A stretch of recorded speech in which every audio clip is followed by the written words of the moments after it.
হ্যাঁ আলহামদুলিল্লাহ খুশি, কিন্তু সারা জীবন থাকবো নি আমার পাশে, না আমার মুস্তা টুস্তা নিয়ে আবার দেয়। না না, এটা হচ্ছে সারা জীবন থাকবে, তো এ নিয়ে আপনাকে টেনশন করতে হবে না। আর বাকি যে টাকাটা ছিল ওই টাকাটা আমাদেরকে আর অ্যাডভান্স বাকি করে দিন। টাকাটা আমি অবশ্যই টাকাটা পাঠিয়ে দিব।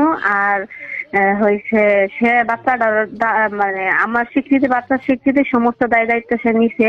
জি আর আলহামদুলিল্লাহ এখন মানে তার মনটা একটু নরমের দিকে, কিন্তু সে আমার সাথে থাকার জন্য আমি আপনার ফোন দিতে পারিনি, আমার সাথে ছিল আর কি। জি, যেহেতু আপনি কাজটা হয়ে গেছে তো আপনি খুশি হয়েছেন, এটা আমরাই যে জানবো, ঠিক আছে? আলহামদুলিল্লাহ, হ্যাঁ। এখন আমার আরেকটা কাজ করে দিতে হবে। তো কোন বিষয়? বিষয়টা হচ্ছে আমার বাবা আর কি।